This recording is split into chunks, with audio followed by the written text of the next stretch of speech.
O grande problema, antes de falar da revelação, é que nós precisamos de um Deus contraditório. Vocês já notaram isso? Eu vou explicar o que eu quero dizer. Isso aqui vale para quem não é religioso e está me assistindo nessa noite. Você precisa de um Deus contraditório, mesmo você que é ateu. O ateu crê que Deus não existe, mas no coração dele ele gostaria que Deus existisse. Eu não conheço nenhum ateu em sã consciência que não gostaria que a vida eterna fosse uma realidade. Quem quer morrer? Quem não deseja uma felicidade eterna? O ateu, ele não acredita que Deus existe, mas entre não acreditar e não querer, existe uma diferença. Ele gostaria que Deus existisse, mas nós precisamos de um Deus que seja contraditório. Que tipo de Deus eu gostaria que existisse?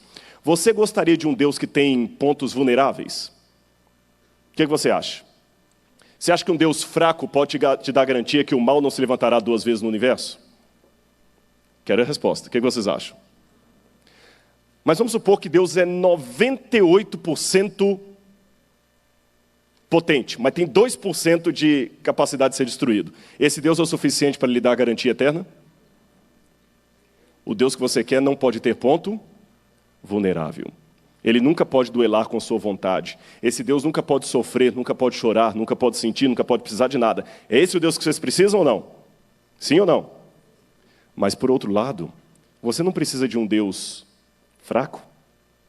Como é que você pode ousar fazer uma oração para um Deus que não muda? Como é que você ousa pedir para ele destruir, para ele evitar destruir alguém que ele já decidiu destruir, se ele não muda? Se Deus é tudo isso, como é que eu oro? Para que orar?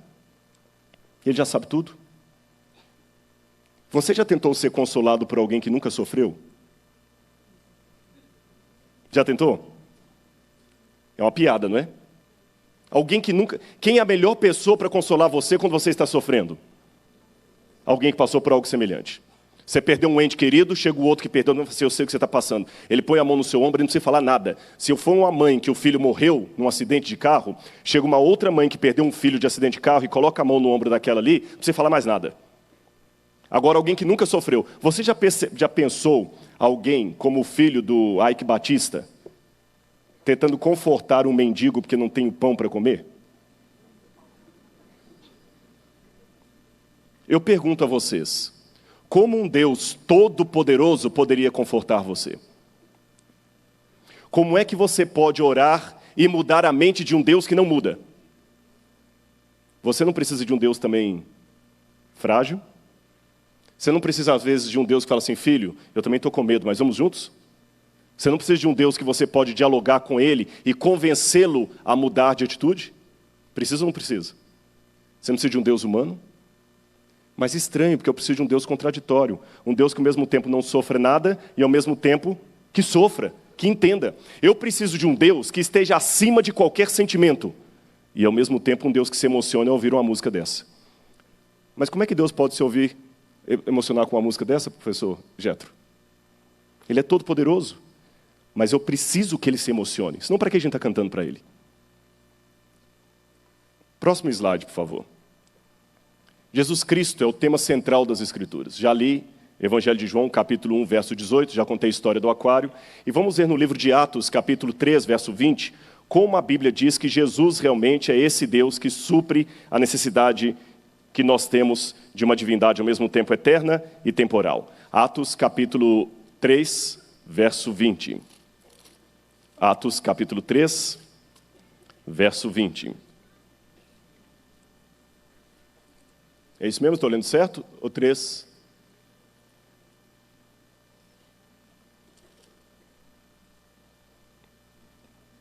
Verso 20 e 21.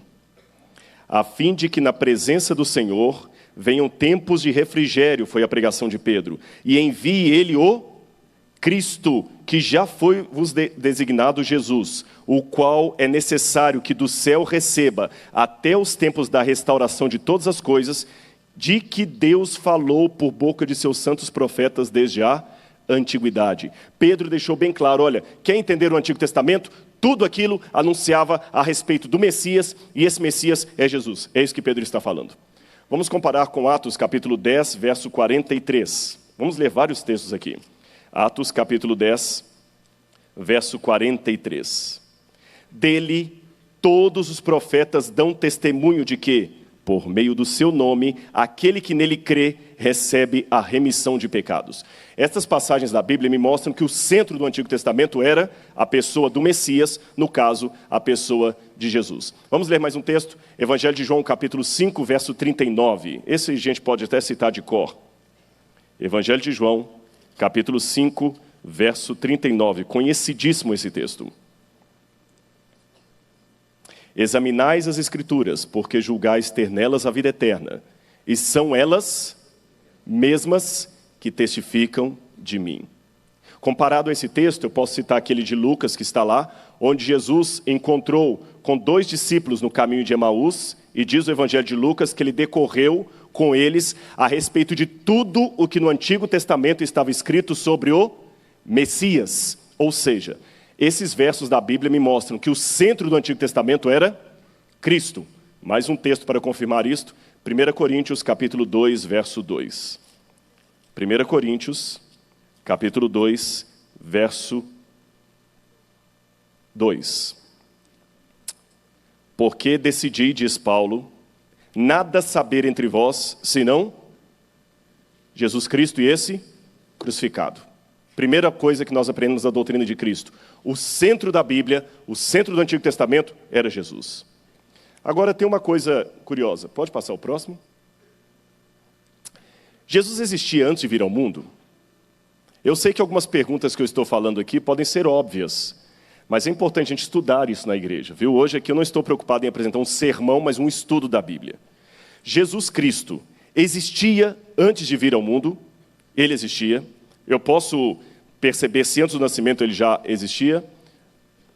Ele trocou lá a fonte para facilitar. Obrigado. Miqueias, capítulo 9, verso 2. 5:2. Obrigado. Vocês já estão notando que a idade chegou, né? Jonas, Miqueias, Naum, Abacuque. Olha o que diz aqui uma profecia sobre Cristo.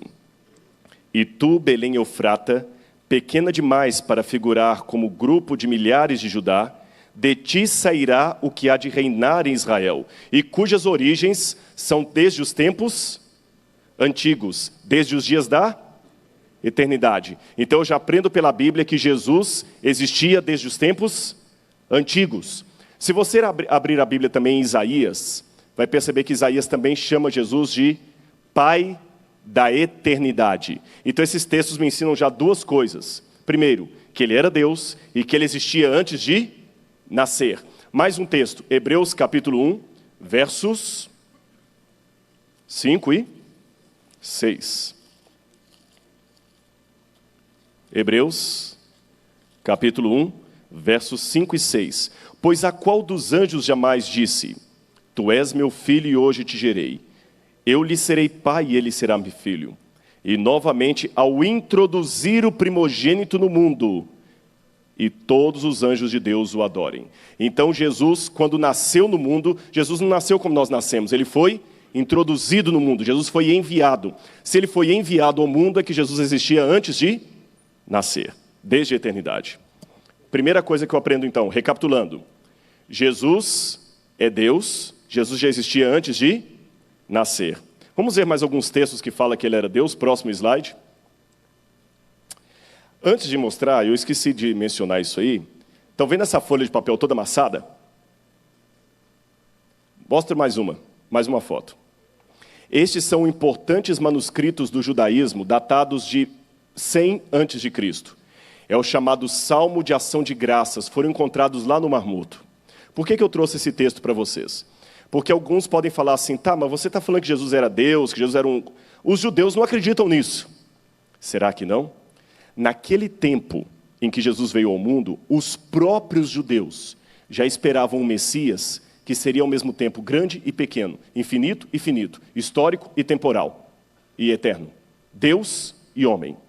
Esse manuscrito que está todo rasgado aí, ele traz um salmo que diz assim, próximo slide. Quem tem sido desprezado como eu? E quem, se não eu, deixe-me ler aqui para ficar mais fácil, Quem tem sido desprezado como eu? E quem tem sido rejeitado pelos homens como eu? E quem se compara a mim em tolerar e suportar o mal? Quem é como eu entre os anjos? Eu habito com o santo. Eu sou o amado do rei, a companhia dos santos. Quem foi considerado desprezível como eu? E, no entanto, quem é igual a mim em sua glória? O que esse antigo texto do judaísmo está falando? Que o Messias é ao mesmo tempo alguém o quê? Incomparável em glória e incomparável em quê? Em sofrimento, em desprezo. Você já pensou como é que alguém pode ser ao mesmo tempo o mais desprezado e o mais glorificado? Esta era uma dúvida dos judeus daquele tempo. Tanto é que no Talmud eles perguntavam, como é que o Messias vai vir? Em glória e majestade, como anunciou Daniel, ou montado humildemente num jumentinho, como anunciou Zacarias? O Messias parece ao mesmo tempo alguém grandioso e desprezado, divino e humano. O Messias era contraditório. Olha aquele texto de Êxodo, capítulo 15, verso 11. Êxodo 15, verso 11. Olha o que diz aqui. Êxodo,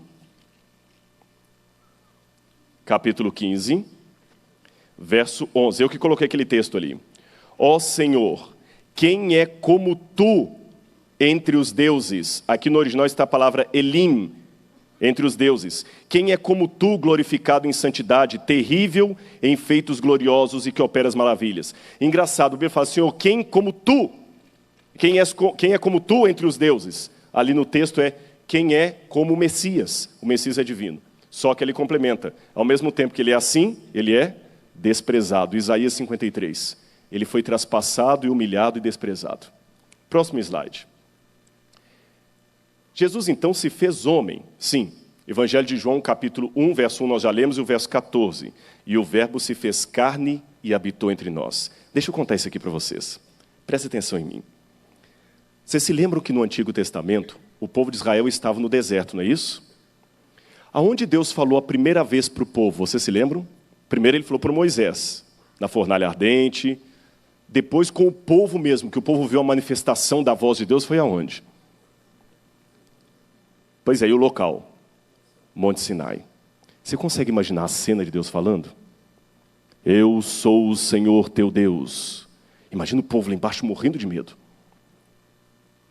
Alguém imagina que Deus olhou o povo lá do alto do monte e o povo estava acampado em várias barracas.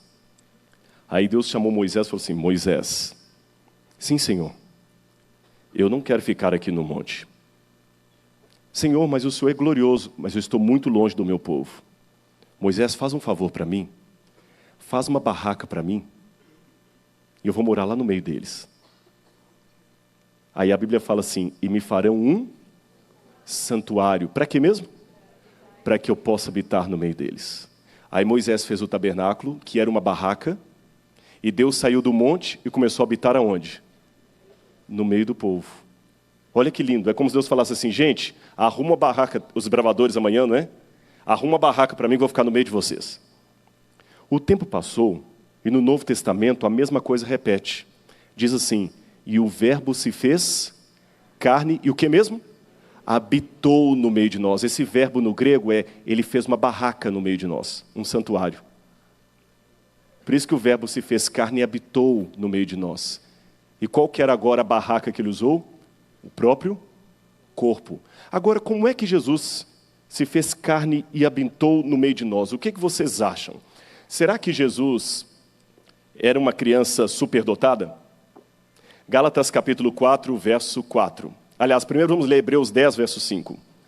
Hebreus capítulo 10, verso 5. Por isso, ao entrar no mundo diz, sacrifício e oferta não quiseste, antes completem, corpo me formaste. Então Jesus recebeu um corpo. Gálatas 4, verso 4 complementa isso. Gálatas capítulo 4, verso 4. Pois vindo a plenitude do tempo, Deus enviou seu Filho, nascido de mulher, nascido sob a lei. E Mateus 1,18 diz também que ele nasceu da Virgem Maria.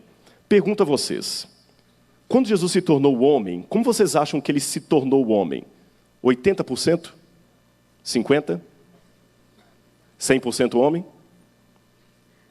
Será que Jesus nasceu sabendo que ele era Deus?